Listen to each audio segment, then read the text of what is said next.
Hey you guys, welcome back to our channel. I'm Courtney Anderson and this is Everyday Anderson.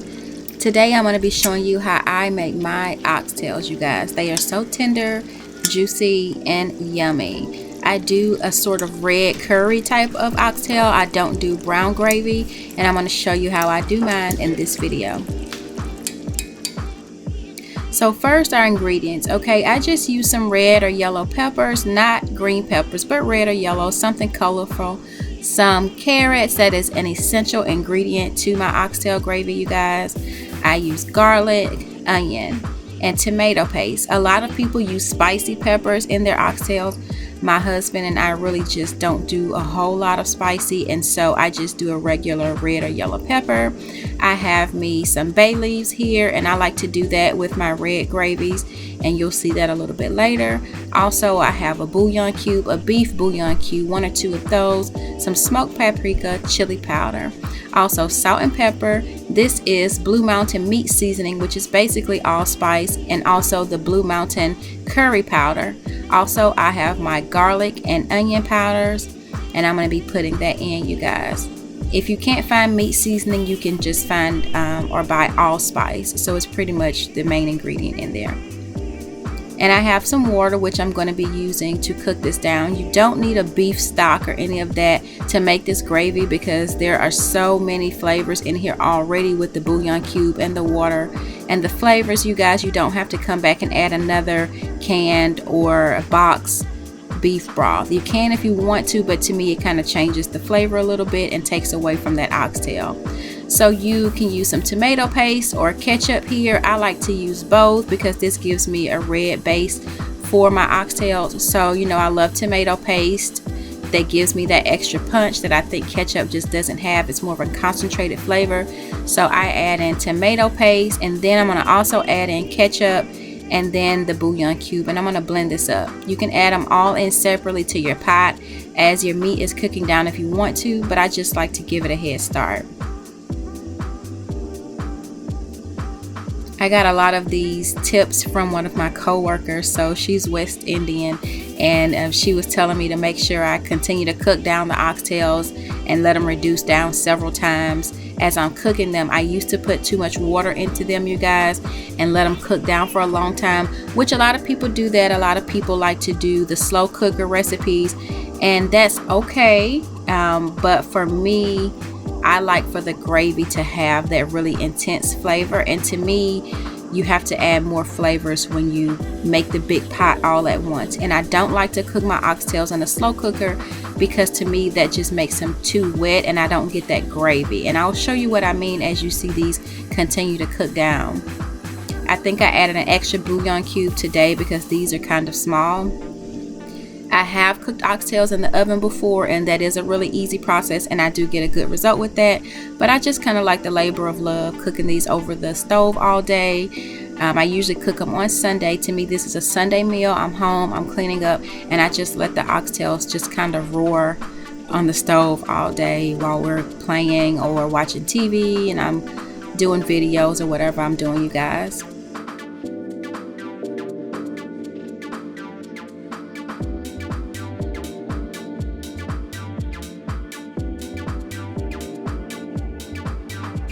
And then just fill the rest of this cup with water. You don't have to be exact with the water because I'm going to show you how to measure the water at the end. Right now we're just trying to get some of these flavors in here. So I'm going to fill this cup up with some water and go blend this for you guys. Now here are my oxtails. I've already rinsed and drained them, and I'm just going to be going in with those seasonings that I told you about earlier.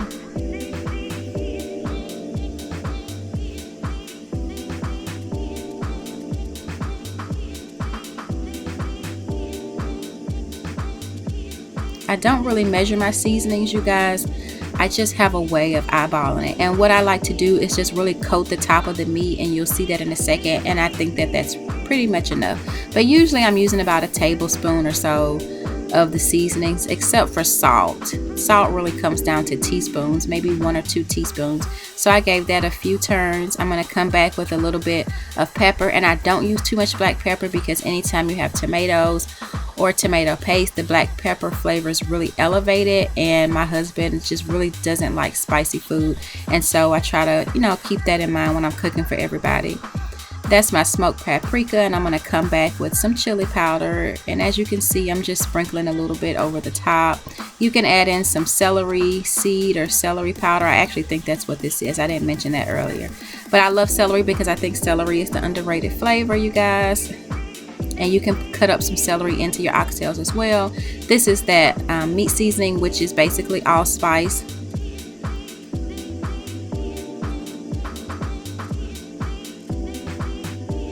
I tried to show it to you guys, but it's just allspice. So if you can't find that, make sure you get allspice. Now I'm going to come back with that curry powder, and whenever I use curry powder, I do go heavy with the curry powder because to me curry is a nice flavor, but it's mild. And so if you really want a strong curry flavor, you have to add a hefty amount, and actually the curry will actually add to the gravy profile of your food. So to me, it kind of has sort of a thickening agent to it. So I find when I use more curry powder, I get a better gravy. And here's that garlic powder, and I'm going to just sprinkle some of that on. That's my California garlic powder that I love. And here's my onion powder.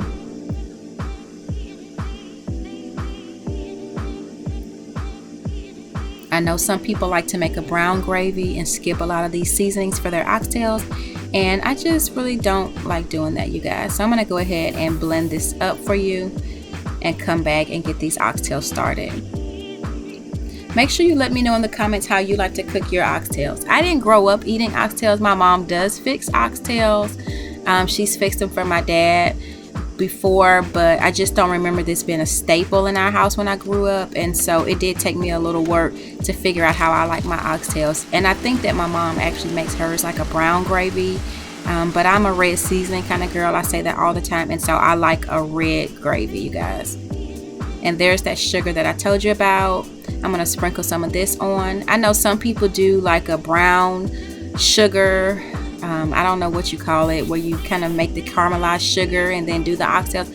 I've done that before, you guys, and actually that's what had a lot of the sugar stuck on my stove. I don't know how it got down at the bottom of the stove like that, but it was actually on the bottom of the pot when I finished. And I think I was also making some desserts at the time, but I had so much sugar stuck on my stove, and I actually recently did a video on cleaning all that off, and it was actually that brown sugar from an oxtail one day that got all that down there, and it just scorched and burned on there. But anyway, some people like that method. I don't, and I find that I get a really good result by cooking my oxtails like this. So I'm going to go in with some oil into my cast iron skillet, and I do like to do this with a cast iron skillet. You don't have to, but I just love the way that the heat distributes. So after that gets nice and hot, you guys, I mean like smoking hot, you're going to go in with those oxtails, and you don't want them to burn, but you want them to sear and create like a brown caramelized color on both sides. Will they stay caramelized like that? No, but it does add to your gravy flavor. Also, it adds to the color. It'll give you a nice color at the end. And so I just kind of push them around in there as they're browning and make sure that they're not burning. And then I come back and flip them over to the other side.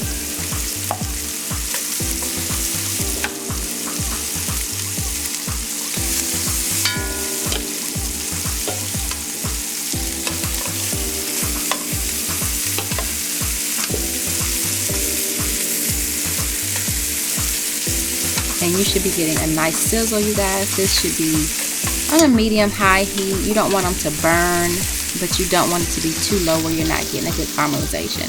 And there's a lot of seasoning left in there, you guys, and you have to save that. Go ahead and put some water in and mix that around, and we'll be using that in a second along with our red sauce.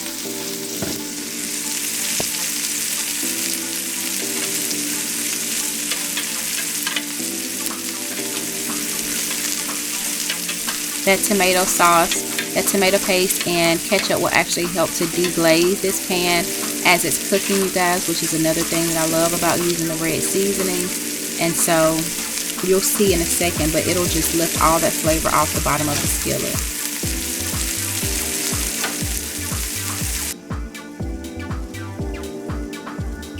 Now I'm going to give these a turn. I'm checking to see if they're brown, and as you can see, they are. They have a nice color. And I'm going to go ahead and flip them over and let them sizzle for a second on the other side.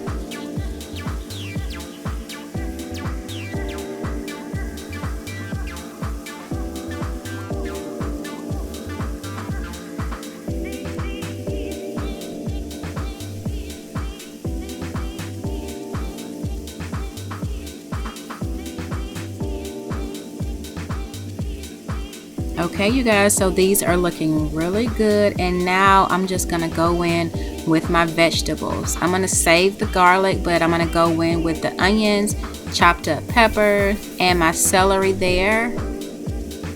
As you can see, I spilled some on the side, and so I guess that's how all that sugar and debris just gets down there. You guys, make sure you watch my cleaning videos. I got this stove so clean, you guys. I was so impressed with myself. My husband and I worked really hard on it. So anyway, we're just gonna put this in and just let that start to simmer down. And I've saved the garlic, and the color is just so pretty. I just love watching these vegetables cook down in my food, you guys. It just comes from the earth, and we can nourish our bodies with it, and it's just so exciting for me to be able to cook for my family. I hope that I'm motivating someone out there to do the same thing the way that I've been motivated by you guys. And this is going to come together so beautifully. You just watch.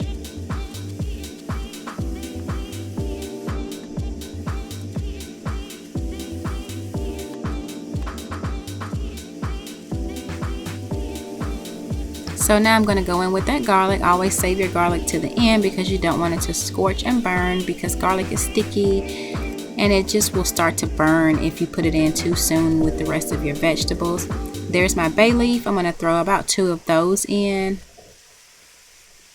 And now I'm going in with that blend of the bouillon cube, the tomato paste, and the ketchup, you guys.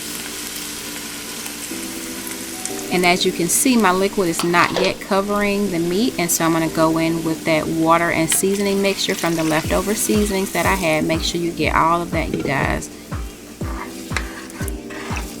Give it a good stir, and you want your meat, your water to actually cover your meat at this point. So I'm going to go in with some more water.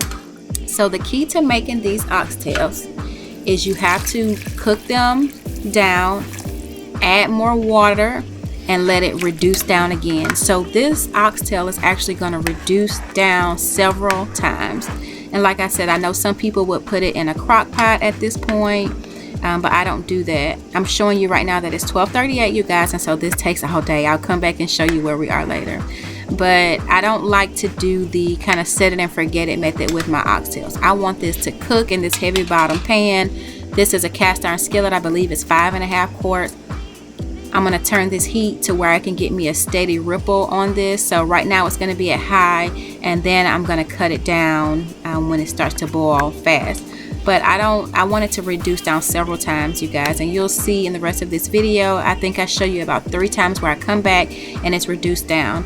It's really easy in the beginning because there's a lot of liquid, but as you get close to the end, you want to make sure that you're checking in on your oxtails. I have kind of forgotten about them while I was cleaning up one day and came back and they almost burnt at the end. So just keep a close eye on them every 20 to 25 minutes. So as you can see, I'm at a really high rippling boil. It's starting to boil. Those flavors are getting in there. And so at this point, I want to cut it down a little bit. I want this to start going to just a slow boil. You don't want this really simmering too low because it's going to take a really long time, but you want it kind of at a low, constant boil, you guys. And so here I'm going to turn it down to about 3 or 4. And we have a nice boil going on, and so I'm going to keep monitoring this and see if I need to make some adjustments. The carrots are one of the key ingredients to my oxtails. I can skip a lot of things, but I will not skip the carrots because the carrots are what's going to reduce down and cook down and help to make that gravy. It's important that the carrots are not cut too small when you first start off because they're going to actually disintegrate faster. So as you saw earlier, my carrots started off in kind of big chunks, and by the end of the meal you will have some carrots that have disintegrated and kind of made some of the gravy as you see here, but I can still see carrots. And so I'm going to go ahead and cut this down a little bit further because I see it's reducing down. And if you can see that brown line around the top, you guys, that's where all of our liquid has started to reduce down. So you see that? So now we know that it's making a nice gravy. Give that a good stir. And this looks good, but the oxtails are still tough, and we want to continue to add liquid so that we can get those oxtails to get tender. So go ahead and add you just enough liquid to get to the top of those oxtails, you guys. You don't want to keep making a full pot of water. You just want to have enough to go over the oxtails and let it continue to reduce down. So give that a good stir, and we're going to let this continue to simmer away.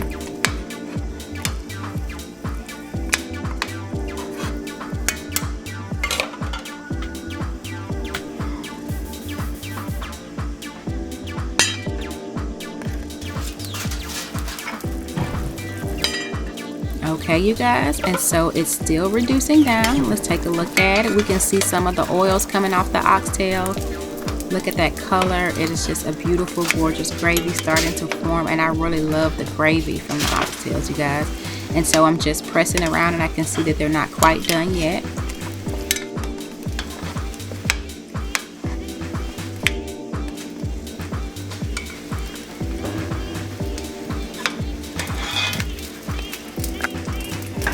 And let's look at our time. It's 3:05, you guys. So we've been doing this for a few hours now, and they're still not done. So make sure you give yourself time to get these oxtails where you want them. This is a slow and steady kind of meal, you guys, but your family will thank you because these are so delicious. I mean, who doesn't like a good, juicy gravy?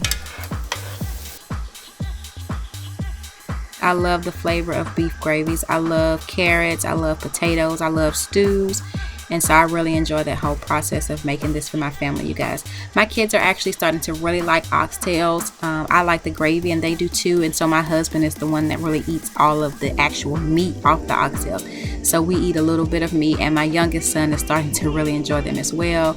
But there's some part of the oxtails that one of us loves, and I love the gravy. So as you can see, I'm going to go ahead and get me some. Don't tell anybody, but I always do this because once I start smelling it, and the oxtail meat is not done, but I have to get some of this soup and this gravy off of here, you guys. This broth is just delicious.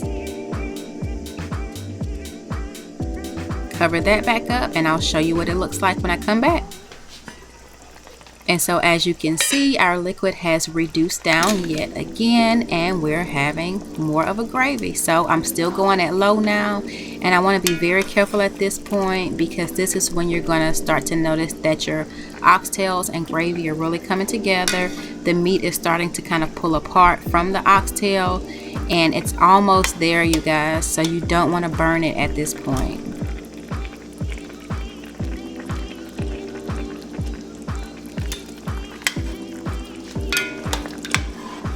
If you want your oxtails to get more and more tender, then you just continue to add liquid and continue to reduce it down, and it will still be delicious.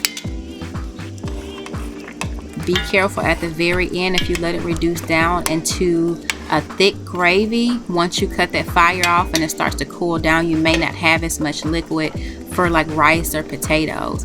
So, but you can always still come back and add a little water and reduce it down again, but at that point you might be ready to eat. And so I've done that before. So just be careful and try to make sure you have enough liquid left to have an actual gravy. And so as you can see, I've reduced it down again, you guys, and I'm going to go ahead and take this bay leaf out. It's done what it came to do.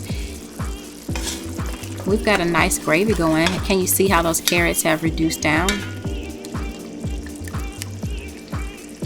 And now you can see where those carrots and onions and peppers have started to actually form the gravy at the bottom of this. They've cooked all the way down, you guys. Look at that. That is gorgeous. Get that other bay leaf out of there.